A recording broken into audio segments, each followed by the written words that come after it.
Bismillah, walhamdulillah, wassalatu wassalamu ala rasulillah wa ala alihi wa sahbihi wa mawala amma ba'd. Dewan penguji yang saya hormati,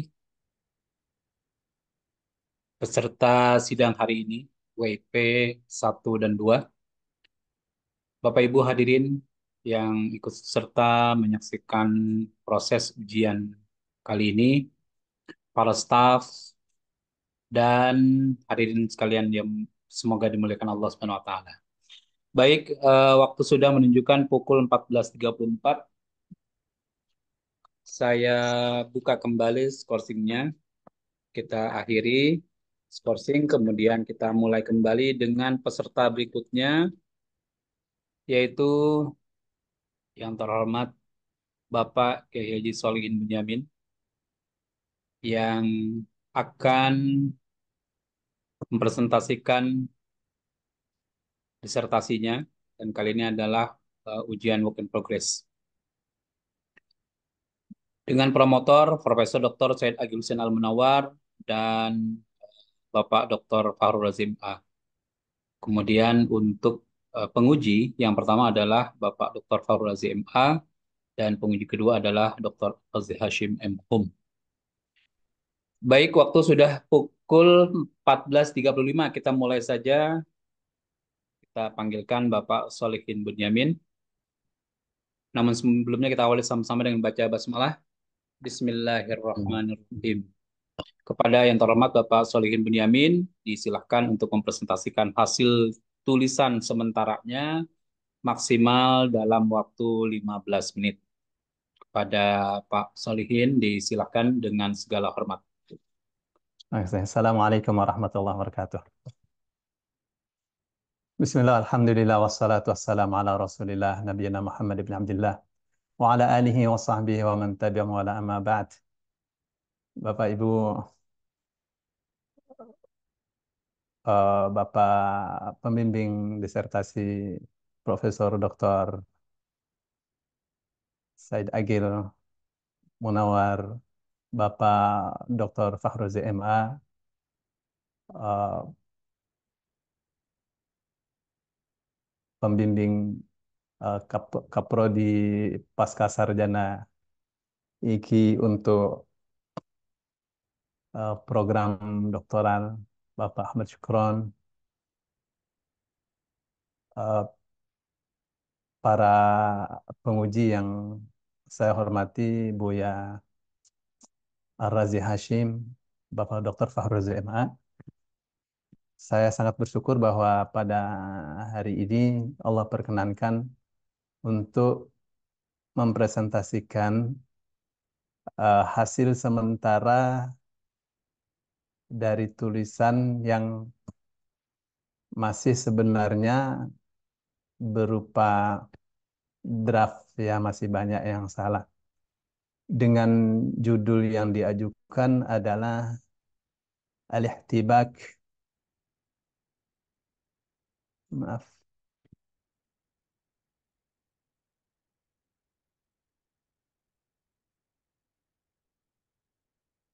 Al-Ihtibak fil Quran wa ma'nahu al-Ustadz Dr. Muhammad Quraish Shihab wal Mushaf al-Mutarjam al-Qiyasi li Wazarat al-Shu'un al-Diniyah al-Indonesia. بحث مقدم للحصول على درجة التخصص الدكتوراه في علوم القرآن والتفسير. Mohon izin para penguji yang sangat saya hormati, saya akan menyampaikannya dalam bahasa Arab atau boleh campur. Ini sudah tertulis 3 bab. Bab pertama terdiri dari 10 bahasan: khalfiyatul bahath, asbab ikhtiyaril mawdu', tahdidul mushkilah, siyaghatul bahath, ahdaful bahath, fawaidul bahath, ad-dirasatu sabiqah, manhajul bahath, tariqatul bahath, khuttatul bahath. أما خلفية البحث ففي الحقيقة هي تتكون من 5 أمور، ألا وهي أولا بأن الاحتباك فن عزيز، يعني نادر، قل من يهتم به. وثانيا هو شيء ما زال يغمض على بعض الطلبة وبعض أو كثير من العلماء، وذلك لأن هذا شيء فن عزيز غريب نفيس، هكذا كما قال علماء البلاغة. وثالثا لأن هذا الفن الاحتباك فن جميل، فإذا أشرك وأدرج في الترجمة، ونحن مع الترجمة للأستاذ الدكتور خالد شهاب، ستكون المترجمة مفهمة وتصل المعنى إلى قارئها من الإندونيسيين الذين لا يعلمون ولا يعرفون اللغة العربية. ورابعا هذا الفن فن مهم، فن مهم جميل ومهم، وهو مقوي للمعاني التي تكمن فيها، التي المعاني التي تكمنها أو تشملها الآية التي فيها الاحتباك. هذه هي 5 أمور التي تكون خلفية لهذا البحث.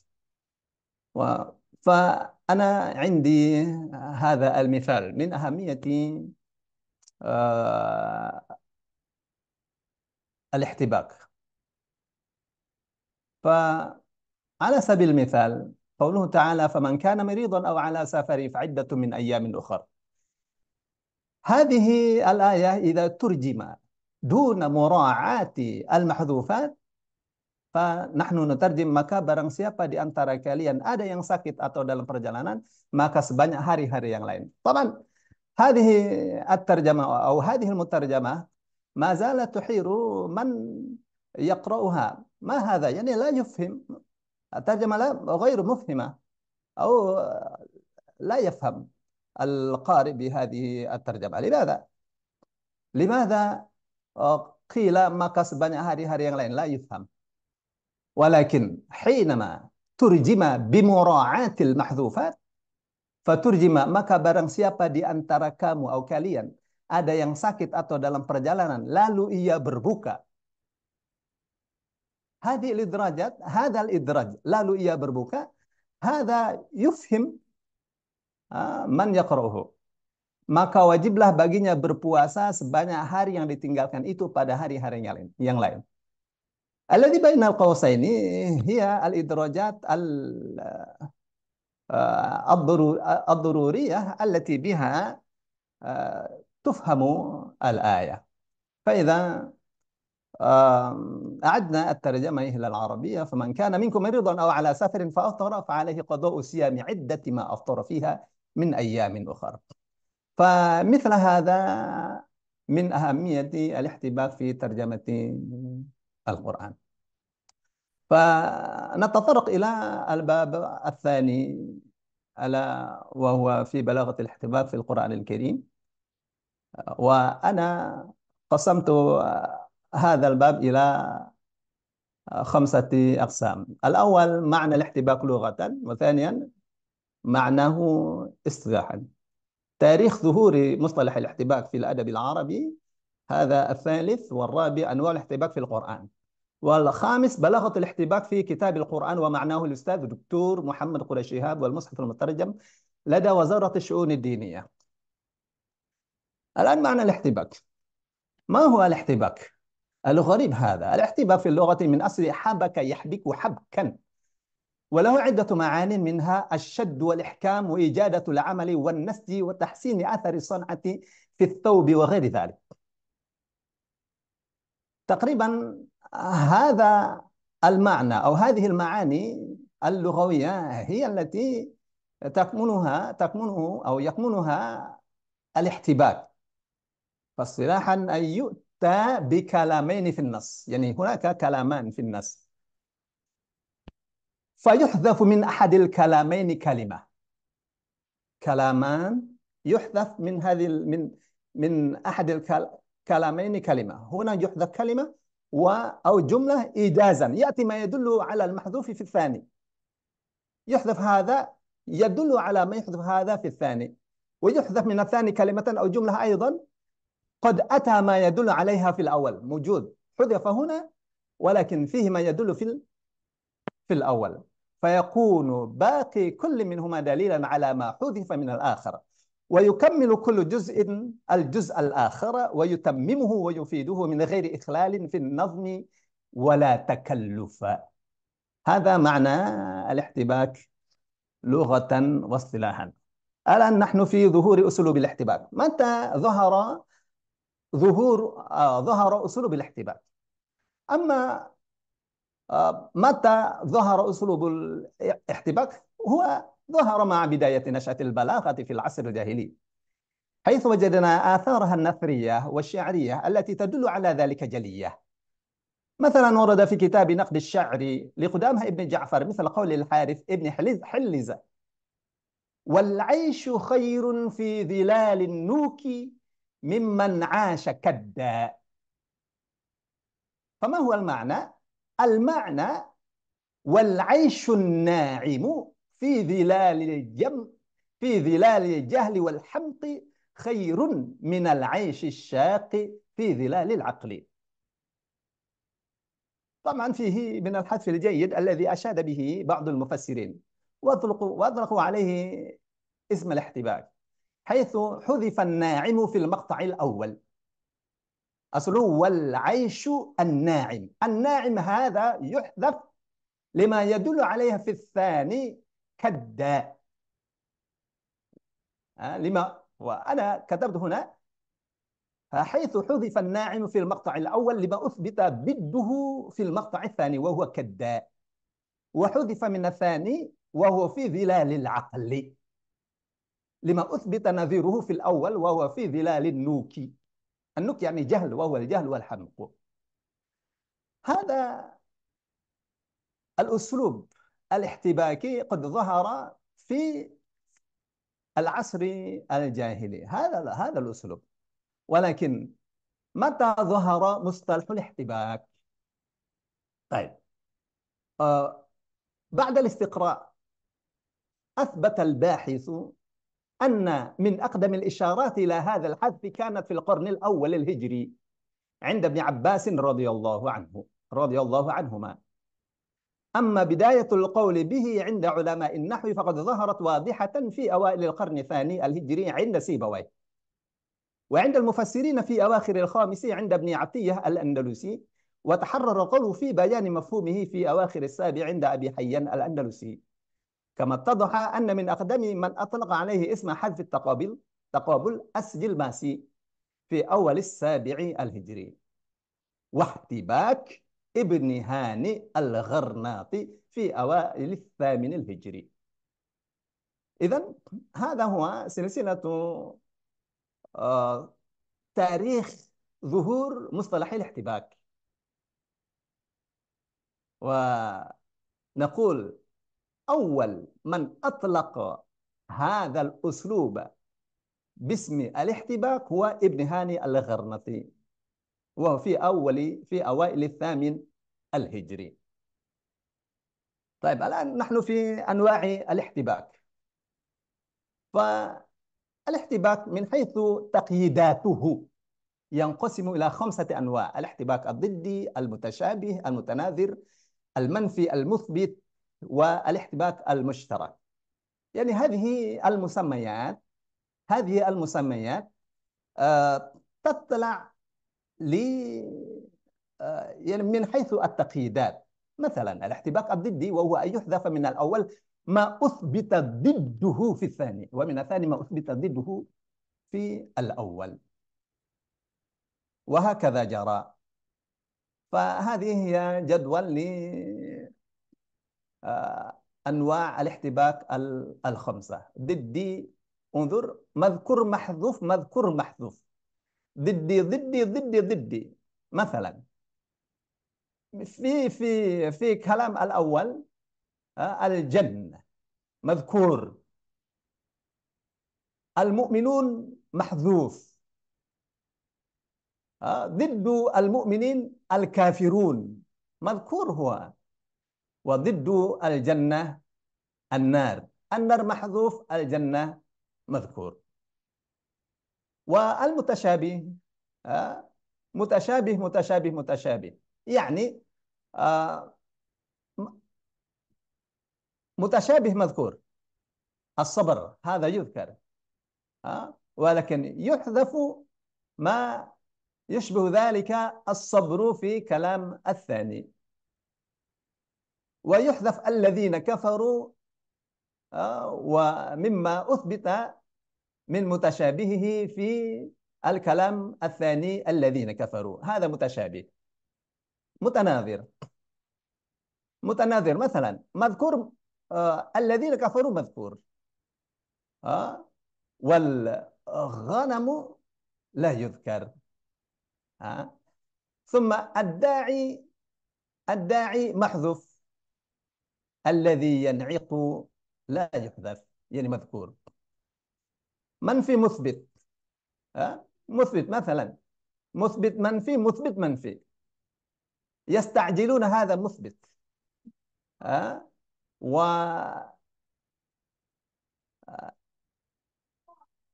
يشفقون، لا يشفقون، لا يشفقون، لا يستعجلون، يعني يستعجلون، يستعجلون هذا مثبت،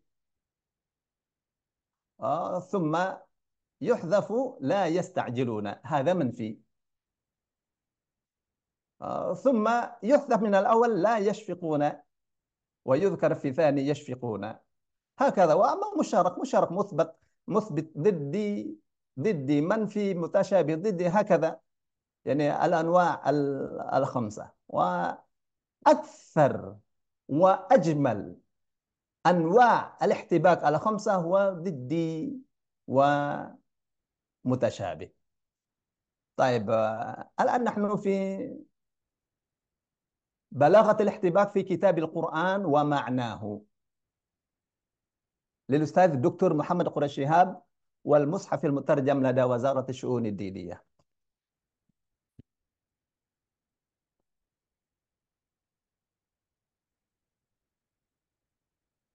هو الكتاب مثل هذا، هو الكتاب مثل هذا، هذا القرآن، القرآن ومعناه، هذا ترجمة. المصحف المترجم من قبل الأستاذ الدكتور قريش شهاب، والترجمة لها روعة وجمال ونافع لمن أراد أن يفهم معنى القرآن على طريقة سريعة، أو على طريقة لمحة. طيب، الأستاذ دكتور محمد قريش شهاب اهتمام كبير في مجال الاحتباك في القرآن الكريم، وقد حصل على الدكتوراه ببحثه في النظم الدرري، في نظم الدرر البقاعي الذي أكثر من ذكر تفاسير الآيات القرآنية من ناحية بلاغة الاحتباك.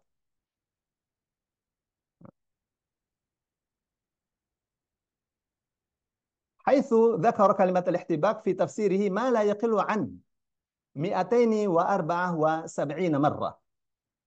وقد نبهنا الأستاذ الدكتور محمد قريش شهاب على أهمية معرفة ومراعاة الجوانب البلاغية التي أهمها أسلوب الاحتباك في تمهيد لكتابه القرآن ومعانيه، حيث قال إن تعبير القرآن يميل إلى الإيجاز مع كثرة المعاني، وكثيرا ما نجد الآيات التي لا تذكر فيها بعض الكلمات لوجود ما ذكر من الألفاظ التي تدل على ذاك المحذوف من قبل أو بعد، وهذا ما سماه علماء اللغة بالاحتباك، وكثير ما يوجد في القرآن. وعليه فإن إدراج بعض الكلمات في ترجمة بعض الآيات محتاج إليه ليتضح المعنى. فأريد أن أعقب على قوله هذا، فأنا أقول إن الأستاذ الدكتور محمد قريش شهاب هو أول من نبه الشعب الإندونيسي ببلاغة الاحتباك. وكثير من العلماء الإندونيسيين أو بل وعلماء الشرق الأوسط الذين لا يعلمون ولا يعرفون هذا الأسلوب، أسلوب الاحتباك. فدكتور محمد قريشي هاب ما شاء الله نبهنا على ذلك. الآن نحن في الباب الثالث في مميزات ترجمة الأستاذ دكتور محمد قريشي شهاب للقرآن من وجهة نظر بلاغة الاحتباك. نحن الآن في ترجمة قريش شهاب في آيات العقيدة التي فيها الاحتباك، وثانيا أسلوب الاحتباك في آيات الأحكام. فطبعا أنا على سبيل الاختصار لعرض هذا العرض.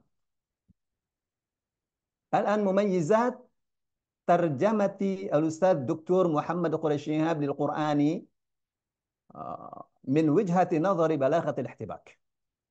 أقول أولا الترجمة ليست حرفية بل معنوية، فسمى مترجمته القرآن ومعناه أو معانيه.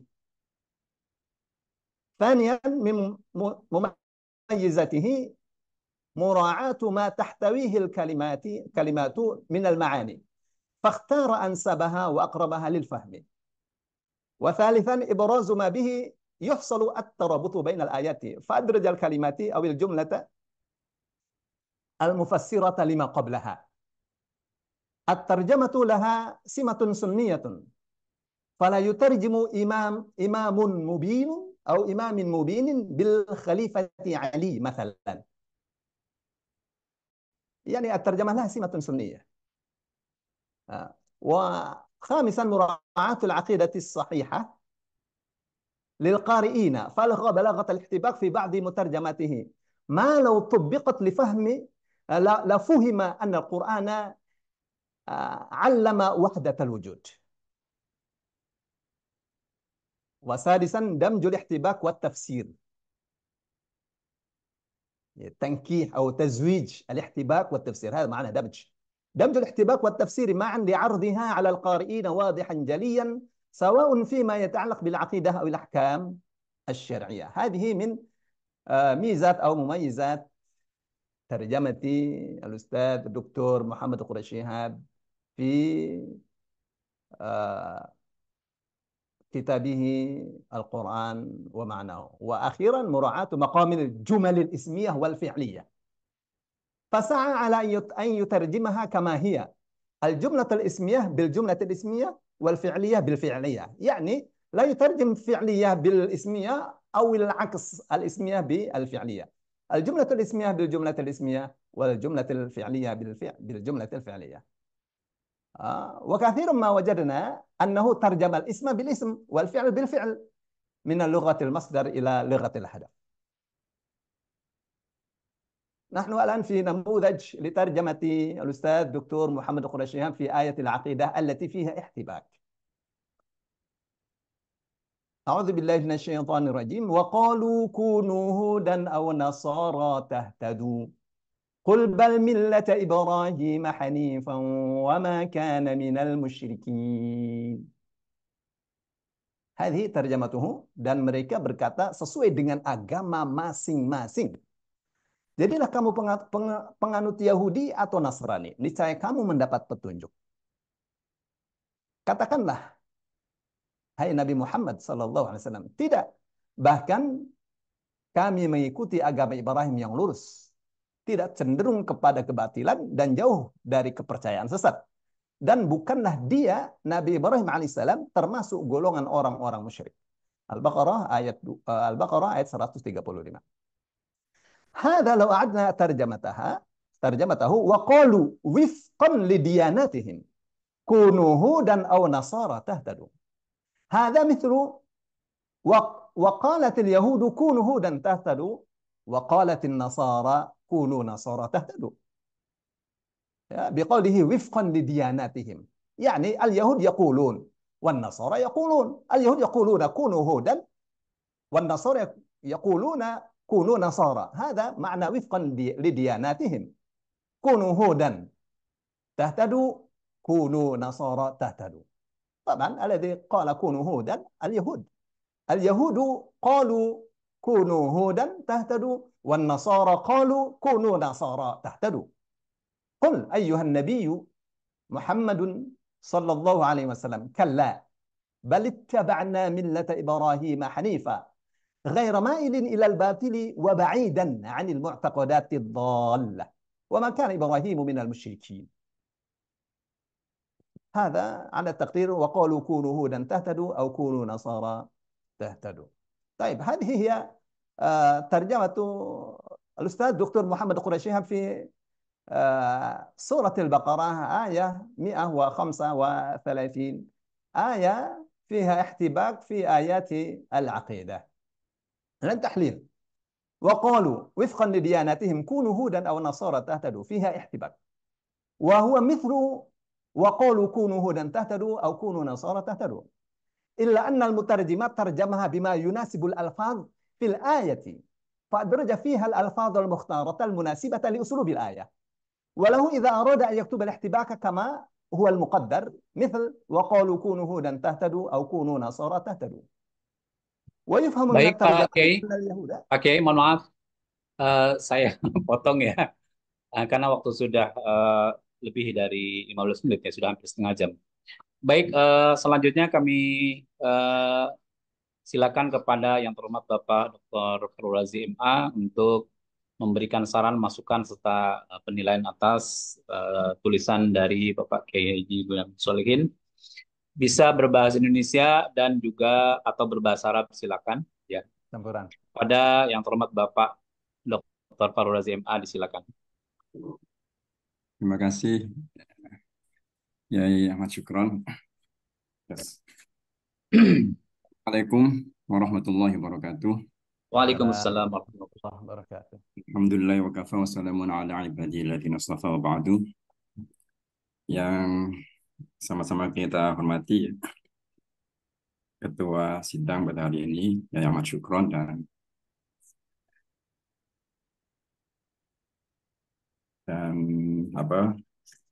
Ustaz Shodihin sebagai penulis. Saya langsung saja, mungkin lebih baik saya bahasa Indonesia saja karena tidak terbiasa bahasa Arab gitu ya, tapi paham apa yang disampaikan tadi. Bebas ke. Pertama, saya mengucapkan selamat atas usaha Anda untuk menulis disertasi ini, dan meskipun tadi sudah disampaikan oleh Ustaz Bu Yamin masih banyak kekurangan di sana sini ya, tapi intinya Anda sudah memulai menulis, itu sudah langkah yang perlu diapresiasi. Terus ada beberapa hal nih. Yang pertama terkait dengan penulisan, karena ini menggabungkan antara bahasa Arab dan bahasa Indonesia, maka harus dipertimbangkan benar. Yang dijadikan patokan itu ya bahasa Arab, maka font bahasa Indonesianya harus diseragamkan, karena sangat mengganggu kalau fontnya tidak sama, dan ini terlihat di banyak halaman gitu ya. Ya benar. Halaman. Sehingga sangat mengganggu ketika saya membaca ini, terganggu dengan bentuk font yang tidak sama, kadang terlalu besar gitu ya, sehingga tidak seimbang gitu. Kemudian ini masih masalah teknis lagi ya, jadi terkait dengan spasi. Spasi memang harus sejak awal harus patuh dengan kaidah yang diikuti. Kalau dalam bahasa Arab seperti apa itu harus diikuti, karena banyak spasi yang terlalu renggang sekali sehingga sangat boros halaman. Terus kemudian tabel-tabel yang sifatnya ada yang pakai landscape, ada yang portrait. Kalau memang tabel itu sifatnya hanya membantu, mungkin bisa dipisahkan saja, sehingga ketika membaca ini tidak terganggu dengan tabel yang ada berpuluh-puluh halaman ya, sementara penjelasannya di awal sangat sedikit, sehingga ketika sampai pada tabel itu pembaca pasti akan kebingungan ya, dengan format penulisan seperti ini bingung.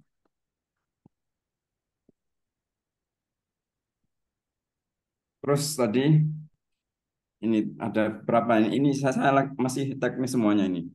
Terkait dengan beberapa hal pemilihan tuh ya, misalkan eh, apa itu ketebalannya, misalkan definisi al-ihtibak antara yang lugawi dengan yang istilahi. Lugawinya terlalu banyak, sementara istilahinya sedikit. Ya kalau dicari apa lugawinya di kitab-kitab pasti nanti akan memenuhi ini. Tapi cobalah dipilih yang sesuai saja, yang paling dekat gitu ya, sehingga tidak terlalu banyak. Ini lugawinya berapa puluh halaman gitu ya. Terus kemudian makna istilahnya sedikit sekali. Karena karena maaf, karena terkait dengan sastra. Jadi saya pilih yang apa namanya, yang sifatnya definisi secara lughah yang nyastra. Mm-mm. Ya, karena terkait dengan sastra. Tapi kelihatannya kok begitu panjang banget ya. Iya. Ya itunya harus seimbang. Setidaknya kita tahulah mana yang terpenting gitu ya, sehingga kita tidak membacanya tidak capek di situ nanti. Sementara nanti ihtibak setelah istilahnya hanya pendek sekali. Ya itu nanti dipertimbangkan saja bagaimana. Hmm. Mungkin bisa jadi tadi spasinya terlalu lebar, fontnya tidak sama gitu ya, sehingga itu mempengaruhi tulisan.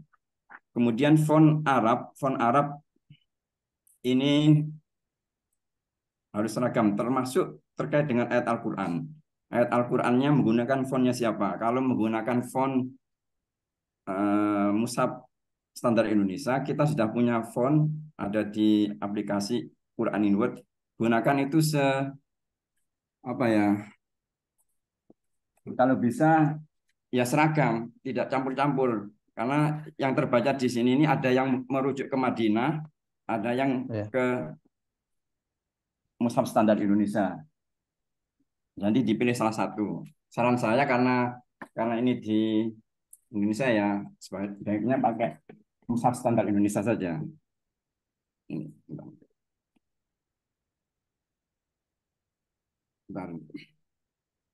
Berikutnya terkait beberapa contoh dari saya membaca di awal-awal ini terganggu dengan tabel itu ya. Nanti tabelnya bisa dipertimbangkan untuk diletakkan satu tempat tersendiri gitu ya. Ketika menyebutkan bahwa ihtibak didi ada sekian, itu kan langsung dalam bentuk tabelnya sangat mengganggu menurut saya dengan format landscape yang berbeda dengan di awalnya. Sementara nanti pembahasan di belakang itu akan dijelaskan per ayat, kan, gitu. Akan dijelaskan per ayat, mungkin jumlahnya sudah jumlah di dalam tag itu jumlah saja disebutkan, terus kemudian disebutkan nanti di lampiran mungkin seperti itu kalau itu diperlukan karena sangat tebal ini.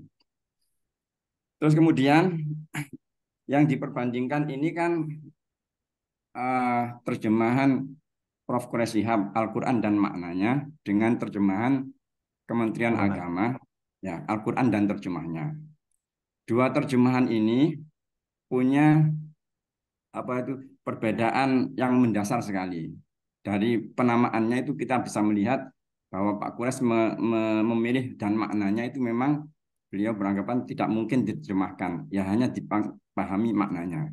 Sementara dalam terjemahan Kementerian Agama itu filosofinya kan akan menerjemahkan ayat Al-Quran sebisa mungkin tetap seimbang dengan redaksi yang disebutkan oleh ayat Al-Quran selama itu bisa difahami. Catatan seperti itu. Pokoknya berusaha sebisa mungkin mendekati redaksi ayat Al-Quran. Gitu ya. Ini semangat dalam terjemahan Kementerian Agama. Oleh karena itu, dalam aturan percetakan, itu terjemah tidak boleh mandiri dari ayat Al-Quran. Harus disertakan ayat Al-Qurannya, terjemahannya hanya sifatnya membantu. Kalau terdapat beberapa ayat, tadi seperti yang dicontohkan, waqalu kunu hudan aw nasara, itu nanti kita bisa melihat mungkin di kita punya tafsir Al-Wajiz. Ini sedengan ya. Jadi ada terjemahan yang sifatnya sangat letterlek, sebisa mungkin setia dengan redaksi ayat tanpa perlu menambahkan penjelasan yang yang oh ya memberatkan ya, yang pokoknya semangatnya itu. Sehingga nanti dalam beberapa contoh yang disampaikan di sini, misalkan tadi waqalu kunu dan aw nasara. Kalau saya baca di penjelasan Ustadz Bunyamin, eh, terkait dengan penerjemahan Prof. Quraish Shihab, Anda sangat setuju. Tetapi ketika mengomentari terjemahan Kementerian Agama, di sini Anda tidak setuju, ya. Karena tidak setuju, kemudian Anda menafsirkan penafsiran Kementerian Agama itu sesuai dengan pemahaman Anda. Sementara pembaca atau bahkan yang menyusun terjemahan ini tidak memahami seperti itu. Nah, itu. Ya kan? Terus kemudian Anda menyarankan terjemahan yang paling itu ya, wa aktarifu antakuna terjemah al-maknawi hadil ayah katali. Justru ketika saya membaca terjemahan ini, nah ini bukan terjemah lagi ini. Ah, Gitu. Iya, seperti hal-hal seperti ini. Karena tadi semangatnya antara terjemah Prof. Quraish Shihab ya, Al-Quran dan maknanya dengan Kementerian Agama agak berbeda gitu ya. Jadi sebisa mungkin nanti nggak tahu seperti apa komentarnya. Ayat yang lainnya misalkan terkait apa? Saya nyatat beberapa hal ini yang wa makaru wa makarullah wallahu khairul makirin ya. Kalau kita membaca terjemahan Kementerian Agama, ya seperti itu terjemahannya. Pokoknya ya. hmm. Tapi kalau nanti baca di tafsir Wajiz, ya tafsir Wajiz ada penambahan sedikit gitu ya. Yang itu sesuai dengan pemahaman Anda ihtibak itu. Nah, Apa itu kan? Halaman saya nanti di awalnya kan begini nih. Ada beberapa mungkin pengantar terkait dengan terjemahan Kementerian Agama perlu disampaikan di sini ya. Jadi pengantarnya kalau seandainya Anda jatuh pada kesimpulan tadi kesimpulan yang agak berbeda dengan itu ya mungkin bisa diperluas. Oh nanti kalau tafsir wajiznya seperti ini gitu ya. Jadi hmm. ada itulah apa ya penyeimbang gitu ya. Terus beberapa hal, contoh-contoh yang dikemukakan di sini itu kadang-kadang memang Anda tidak menyimpulkan, gitu ya, tidak menyimpulkan, tapi kesimpulan akhirnya pembaca itu pada ujungnya, lah iya ini bagusan terjemahan ini nih, terjemahan sama ini enggak itu kesimpulan yang Anda biarkan gitu ya setelah Anda mengamati beberapa contoh kemudian menganalisis terjemahan Prof. Quraish Shihab kemudian agama seperti itu tanpa diberikan itu lagi sehingga kesimpulan akhirnya pembaca itu akan menyimpulkan demikian sementara ya maksud terjemahan kemudian agama itu tidak berhenti di situ karena memang menyadari bahwa terjemah yang singkat itu tidak mungkin bisa memahami secara lengkap redaksi dan itu didapatkan di tafsir wajiz. Jadi kalau pengen yang agak sedengan tafsir wajiz itunya. Maka karena di tafsir wajiz itu tidak ya berusaha tidak meninggalkan makna-makna yang agak apa agak kosong gitu ya. Apalagi yang ini Rabbukum a'lamu bima fi nufusikum in takunu sholihin fa innahu kana lil awwabina ghafura. Terjemahan Kementerian Agama ya memang seperti redaksi Al-Qur'an. Tapi kalau pembaca penterjemah pembaca membaca rentetan ayat itu pemahamannya akan sampai kepada seperti yang Anda sebutkan ini kritik Anda dan ketika saya membaca di tafsir Wajiz ya yang Anda kritik itu sudah disebutkan di tafsir Wajiz. Nah, maksudnya ya seperti hal-hal seperti ini nih biar ya ya meskipun kita tidak mengarahkan pembaca untuk setuju kita setidaknya kita juga fair dalam membandingkan itu.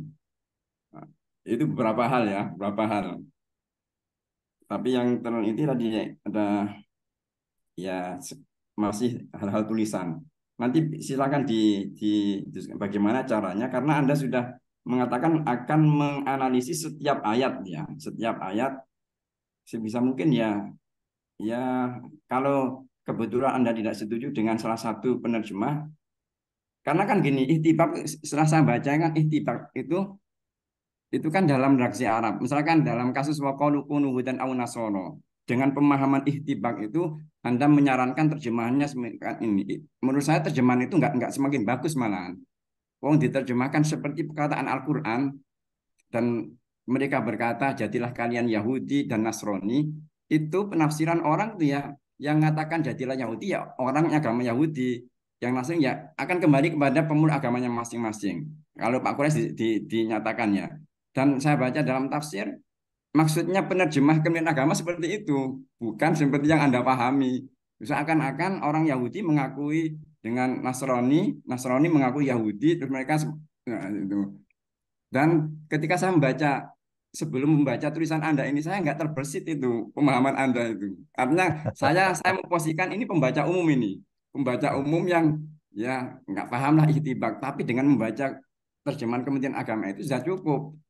Karena kalau terjemahnya sesuai saran Anda, itu terjemahnya nggak semakin bagus menurut saya. Ya, itu mungkin beberapa hal silakan ditanggapi. Yang paling itu utama ya, sistem penulisannya harus diperbaiki lagi, ini ya. Test fontnya harus dijaga banget, karena saya juga hampir mirip pembahasan disertasi saya juga tentang yang memuat banyak banyak tabel, tapi saya pisahkan. Kemudian setelah kita mengcopy tulisan Arab kan biasanya ada kurung Ali Imran, ada angka-angka, itu sebaiknya dicek ulang satu persatu sehingga ketika ayat itu tidak ada kurung lagi, tidak ada dalam bingkai. Jadi memang perlu ekstra. Ini risiko ketika Anda menulis dengan melakukan tag Arab dan tag Indonesia dalam satu buku. Harus benar-benar formatnya biar tidak mengganggu. Saya pokoknya ketika membaca ini terganggu dengan puluhan halaman yang menurut saya ketika Anda tampilkan itu pembaca yang itu sudah nggak tahu ini maksudnya apa ini yang maksudnya apa. Nah, tabel tanpa ada penjelasan, sementara nanti tabel ini Anda akan jelaskan per ayat dengan analisis tadi. Apakah perlu ini diletakkan di batang tubuh tag? Nah, itu perlu dipertimbangkan. Mungkin itu dulu. Silakan. Terima Terima kasih kasih. Pak Syukron. Baik, terima kasih Pak Kiai Rozi. Alhamdulillah ya, maksudnya Insya bisa Allah. anu juga apa namanya memberikan saran masukan untuk Pak Kiai Boyamin Solihin. Yang saya sendiri juga masih meraba-raba gitu ya sebetulnya apa sih yang hendak ingin disampaikan oleh Pak Kiai Bunyamin ini. Namun demikian, insya Allah kita semua bisa memahami meskipun secara perlahan gitu ya. Pak Kiai Farrozi, eh, Pak Kiai berhak dan berwenang untuk membantu apa namanya, memberikan arahan bimbingan karena Pak Kiai adalah ko-promotornya ya. Insya Allah, Ah, insya Allah. ya jadi ini ibaratnya Saya apa sebetulnya, beliau ini bimbingan Ustaz ini Benyamin jaga guru saya ini. Jadi mewakili penerjemahan Kemenag mungkin gitu ya. Nanti Pak Kiai Bunyamin bisa lebih banyak berdialog ya atau berkomunikasi bimbingan Ya, ini tentang ini kepada beliau ya Pak Kiai Bunyamin. siap. Sudah tahu Mudah-mudahan rumahnya. Allah bisa menjadi lebih baik. Insya Baik, Allah. selanjutnya adalah penguji kedua. Saya berikan kesempatan yang kepada yang terhormat Buya Dr. Ar-Razi Hashim. Eh, Sekaligus Abuya nanti setelah memberikan masukan saran untuk Pak Kiai Bunyamin ini juga memberikan masukan saran untuk Ibu Mia Fitriah. Ya tadi yang penguji pertama sudah untuk Bu Mia, sekarang tinggal Pak Abuya Rozi saja. Kepada yang Baik, terhormat Abuya Rozi Hashim, disilakan dengan segala hormat. baik ya, syukran. Assalamualaikum warahmatullahi wabarakatuh. Assalamualaikum warahmatullahi Ini wabarakatuh. ada guru saya juga ini, Dr. Fahru Razi. Dulu setoran sama beliau ini nggak beres-beres. Hmm, Ada Kiai Solihin, marhaban Kiai. Ahla, ahla, ahla. طيب نتكلم بالعربية ولا بالإندونيسية؟ لا بس أيوة. campur-campur لا بس. طيب حقيقة أنا في المقدمة أتمتع بكتابتك، يعني في ما شاء الله في يعني معلومات سمعنا من قبل، لكن في مصطلح غير مصطلح الذي قلت به، إنما سمعنا يعني الحذف التقابلي. أما نعم. مصطلح احتباك أول ما قرأت منك يعني هو لأني هو لم أقرأ جرجاني كما كنت تقرأ. أما الحذف التقابلي قد سمعنا هذا من مشايخنا السوريين ومصريين وغيرهم، لكن هذا جميل يعني. لكن المشكلة ما هو؟ المشكلة أظنك تبحث عن تفاسير يعني بالعربية. آه، بعدما فتحنا أنت تبحث عن تفسير لشيخ دكتور قريش شهاب، صح؟ هو ليس آه، تفسير، هذا كتاب يا شيخ. يعني ترجمة ليس تفسيرية، صح؟ تفسير، ليس تفسير، ترجمة كتاب. تفسيرية، يعني كما سمى بذلك دكتور فخر الرازي وإخوانه في وزارة في لجنة القرآن، يسمونه بالترجمة تفسيرية. نعم. طيب. الذي سأسأل أولا بس ثلاثة أسئلة بس. الأول، بعدما بحثت، من أول من يعني وضع الاحتباك كالمصطلح يعني المستقل في علوم القرآن أو في تفسير القرآن؟ يعني مصطلح يعني ماذا؟ من وضع هذا مصطلح الفن، الاحتباك. هذا الفن. نعم. أو هو ظهور المصطلح، أول من اصطلح هذا المصطلح احتباك هو ابن هاني الغرناطي في أوائل الثامن الهجري المتوفى. هذا ابن هاني الغرناطي متوفى سنة 771 هجرية. هذا ولكن أم، قبل ذلك في حذف التقابل. هذا يظهر في أوائل السابع الهجري في قول السجلماسي المتوفى سنة 704. طيب، إذا هل في يعني الموافقة بين الحذف التقابلي والاهتباء أو في اختلاف؟ حذف التقابل أحد من الاحتباك، لأن الاحتباك 5 أنواع. الاحتباك 5 أنواع: ضدي، متشابه، متناظر، منفي، مثبت، مشترك. كيف بالآية ولئن سألتهم من خلق السماوات والأرض ليقولن الله؟ هذا من من من حيث ماذا؟ ليقولن الله، ولا يقولون يعني خلقهن الله. هذا من الاختباء أم لا؟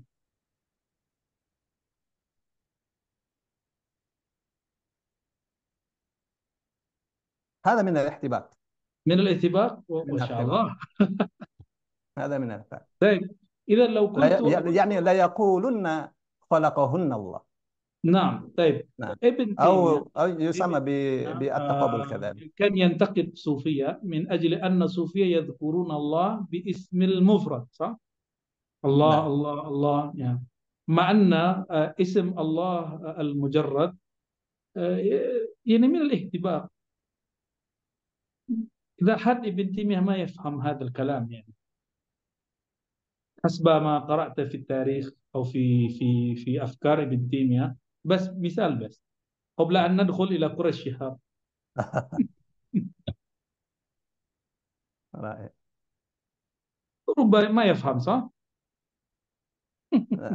أنا لا أتطرق في ابن تيمية في هذا المجال، لأنه آه، يفسر القرآن ليس عن طريق البلاغة، ولكن له طريقة طريقة. خاصة. له طريقة خاصة في تفسيره.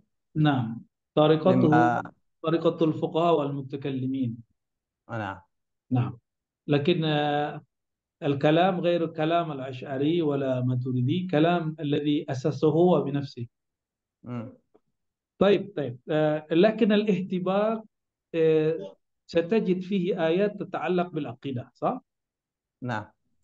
تتعلق بالتصوف وبالأشياء كثيرة. طيب، آم، سؤال أخير بس، لكن هذا السؤال الأخير ممكن فيه أبناء وأولاد وبنات. آه،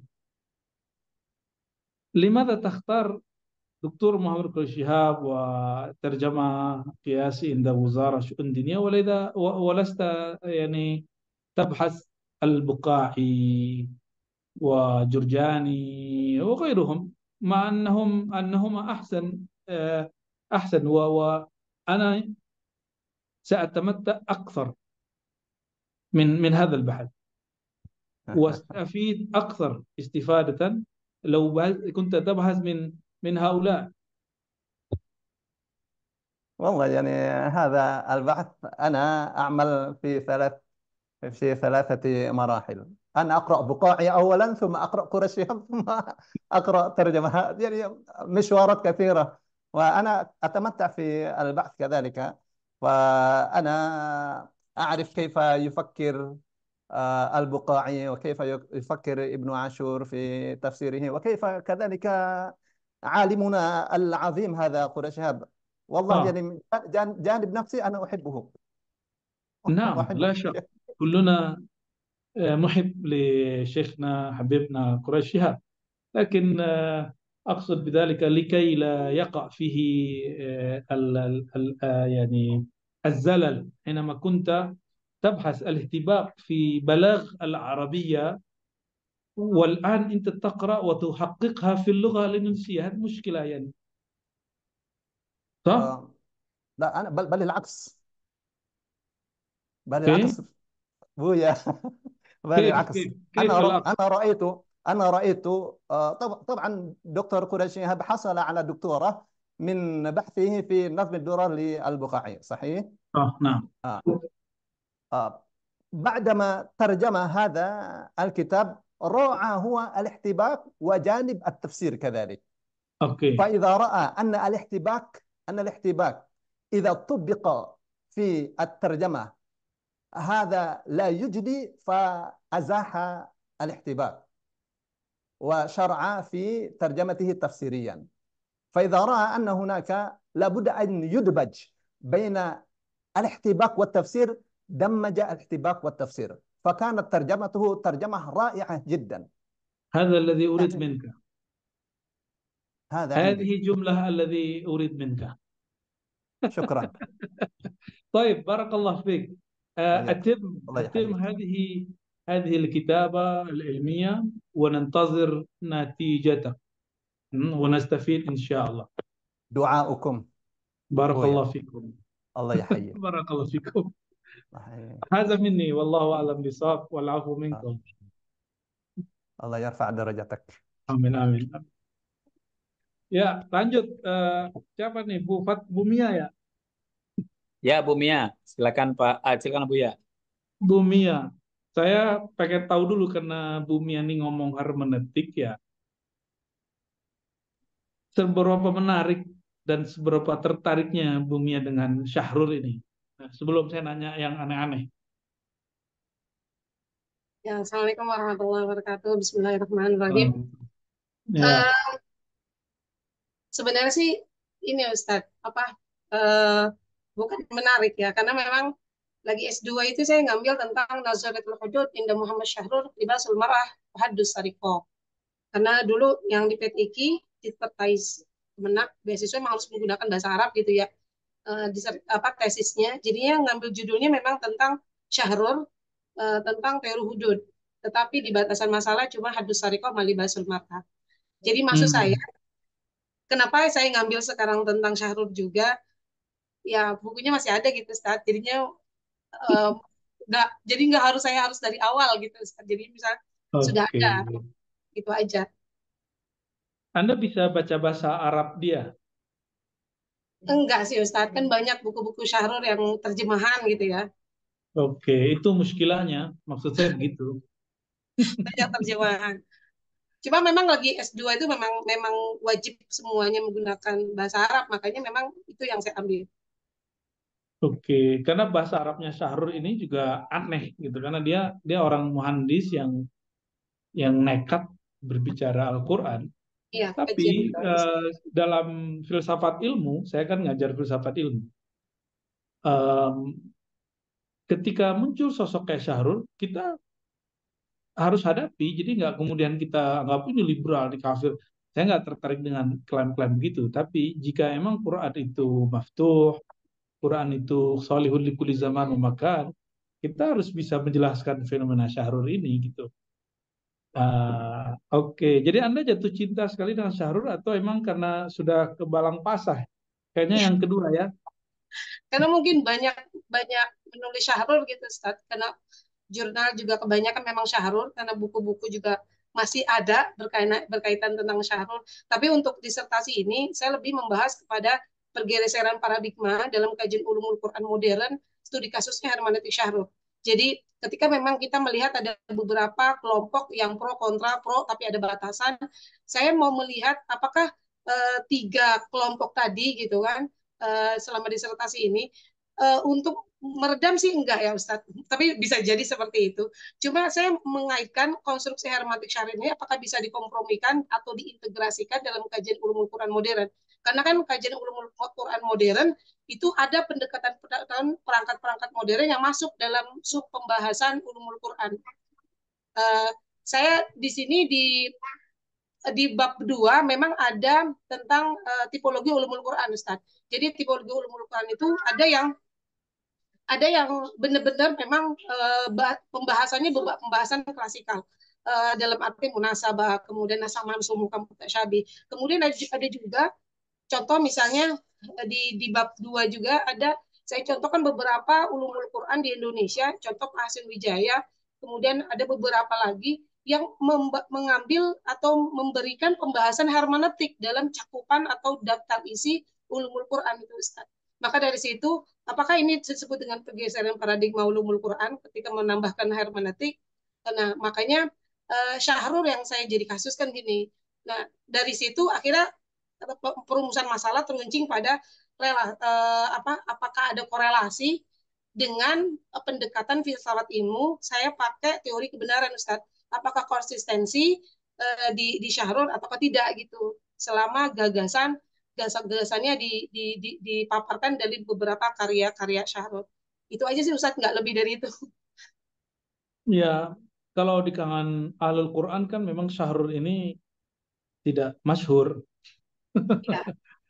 Ya, mereka justru ada kebencian tersendiri kepada syahrul ya. Tapi dalam tradisi keilmuan, ya kita harus siap. Ada orang-orang aneh-aneh kayak gini ini harus siap. Justru keberadaan syahrul ini menggelitik mulai dari ulama Suriah sampai Saudi sampai Mesir. Nah, di Mesir sendiri ada yang lebih alim dari dia, seperti Nasir Hamid Abu Zaid. Kenapa Anda nggak milih dia? Kan lebih jelas, lebih tertata, lebih metodologis. Dulu Lagi-lagi, saya menyarankan Anda untuk membaca juga Nasir Hamid Abu Zaid kan waktu Anda S2.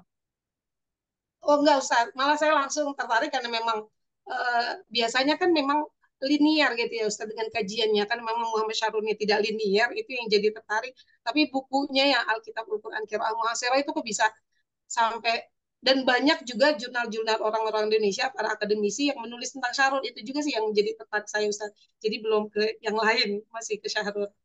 Ya, Anda harus mulai S3 itu, Anda nanti orang nggak mau tahu Anda penting S3. Anda harus mulai baca Nasr Hamid Abu Zaid, Arkon.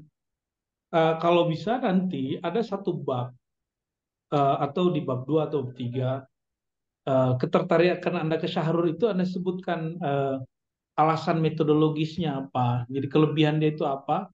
Nanti dibuat semacam kritis komparatif dengan Nasr Hamid Abu Zaid. Jadi baru Syahrul itu kelihatan seksi gitu. Dibandingkan Arkon. Arkon kan dia emang ulama dia aslinya. Ulama yang kemudian tertarik dengan hermeneutik. Nasr Hamid Abu Zaid itu juga seorang ulama sastra. Ya, Kalau Syahrul ini bukan ulama, ya Ustaz. alama dia. Itu ada di bab 3 Ustaz. Kan di bab 3 itu ada konstruksi dasar hermeneutik Syahrul dan latar belakang pemikirannya. Jadi ada Ya, ini dua pembahasan. bandingkan dengan yang lain. Jadi Anda sebutkan misalnya Syahrul itu apa? Dia kan di baratnya itu bukan di barat Eropa ya, di Rusia kan dia Ya, polanya. Itu pun beda. Orang Rusia tuh logikanya beda dengan Eropa. Itu beda sendiri. Aliran filsafatnya beda, aliran pergerakan politiknya beda, aliran tekstualnya itu juga beda. Termasuk, jadi kalau geser dikit misalnya ke Jerman, Anda kalau mau memahami Nasr Hamid Abu Zaid, Arkon, Sahrur ini lebih menarik, Anda wajib membaca dan memahami literasi hermeneutik di kalangan orang-orang Jerman itu. Nah, Syahrur ini jangan-jangan dia hanya repetisi tahsilul mahsul, menghasilkan yang sudah pernah ada, atau emang dia satu yang ori gitu ya. Secara metodologi saya lihat dia sangat Gedemerian, tapi secara natijah ya, itu dia punya natijah yang ya seperti pembukaan Anda itu, Milkul Yamin. Nah, kalau bisa pembukaan jangan langsung data apa pro kontra.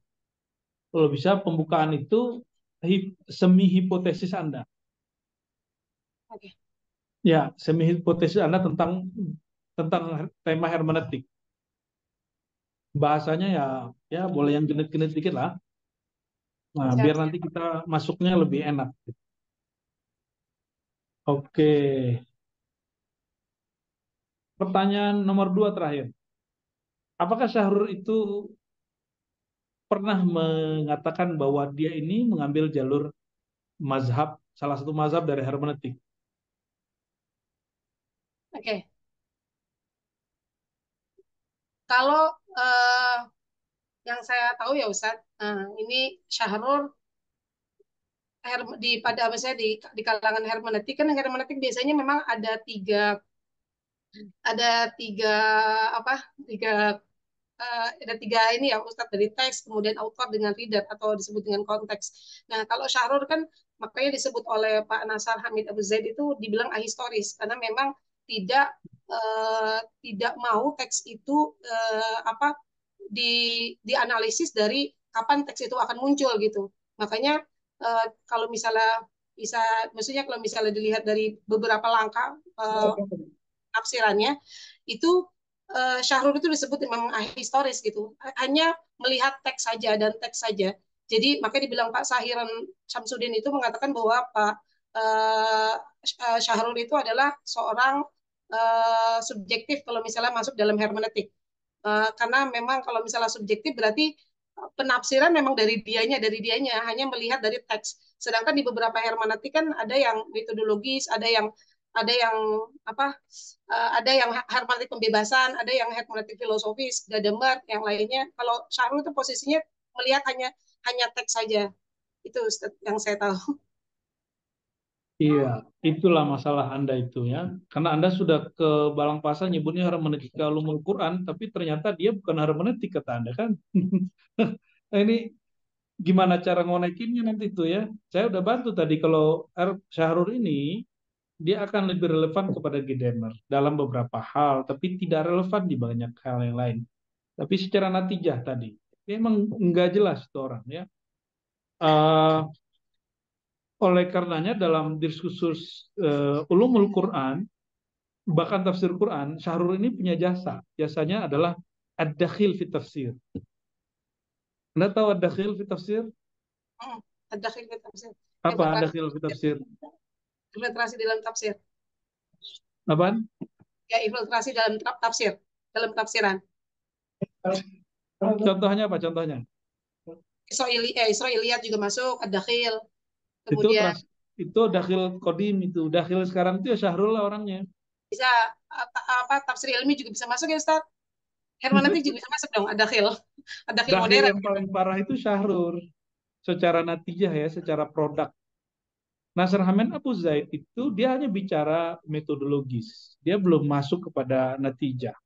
Dia belum mempraktekkan usulan dia itu kepada ayat. Keburu diusir dulu ke Belanda. Kalau Syahrul belum apa-apa udah langsung nafsir gitu. Ya, itu kenekatan ilmiah yang luar biasa itu ya. Ya, jadilah orang-orang seperti Mia Fitria ini tertarik dengan Syahrul. Uh, Kalau Anda kembali ke kitab teologi seperti Usuluddin karya Abu Mansur al-Baghdadi misalnya, itu ada penjelasan memang tentang teori kebenaran. Jadi dari dulu itu sudah ada tiga aliran, subjektif, materialis, dan objektif gitu. Nah, Kalau teolog, fuqaha itu nyambilnya yang ketiga, objektif. Ya, kebenaran itu pada teks, pada objek.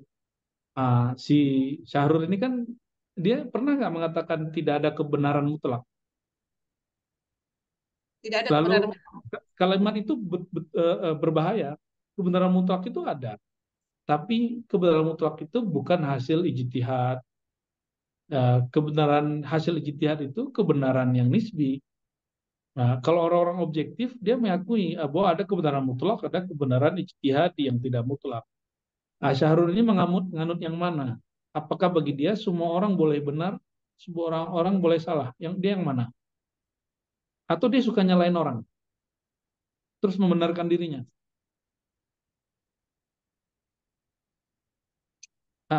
Makanya saya kan sering nonton Syahrul ini dengan bahasa Arab dia yang Masya Allah kacau itu. Kacau bahasa Arabnya. Karena dia bukan orang yang mampu berbahasa Arab fusha. Dia pakai bahasa Arab yang campur hanya orang-orang Syam. Ya. Itu eh, ya sulit lah untuk dikatakan, jadi agak berat. Maka Anda ini termasuk berjasa untuk mempopulerkan pemikiran Syahrul. Ya.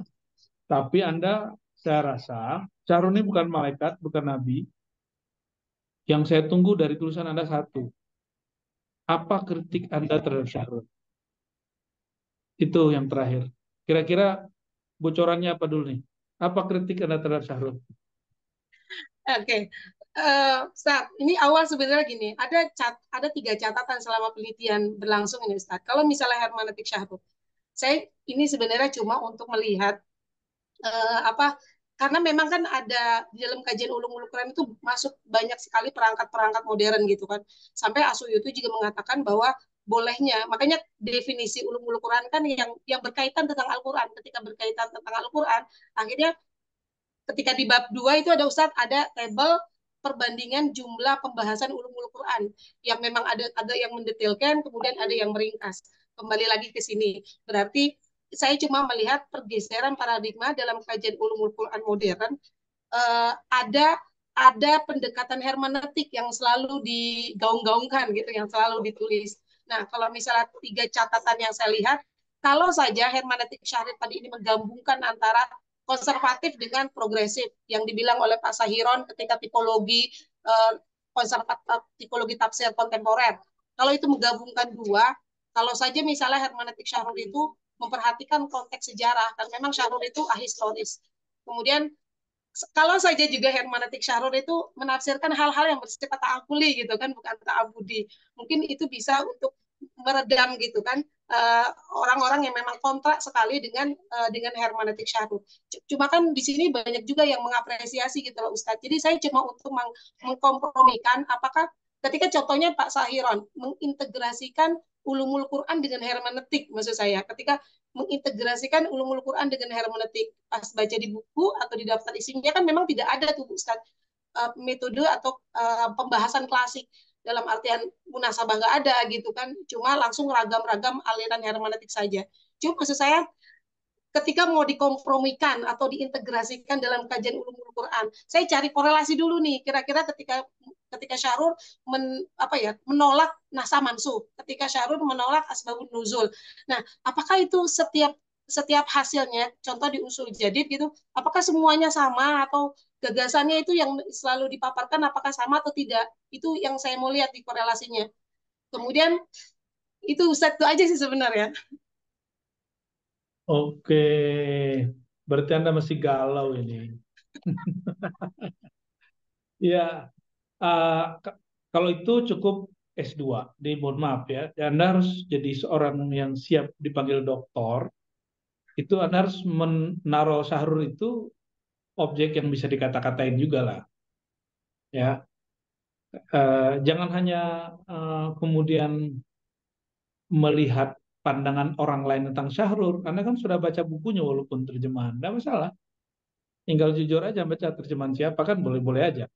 Dulu Ibnu Sina baca terjemahan filsafat Yunani dan dianggap Syekh Ar-Rais, filosof pemimpin gitu. Ghazali juga bacanya terjemahan Arab lalu ditulis tahafudz falasifah, boleh, nggak ada masalah kok buku terjemahan. Yang penting terjemahannya dari buku-buku terjemahan yang punya otoritas ya, nggak masalah. Namun Anda jangan jadi orang-orang yang kata Ghazali, Ibnu Sina dan Farabi itu taklid kepada Aristoteles.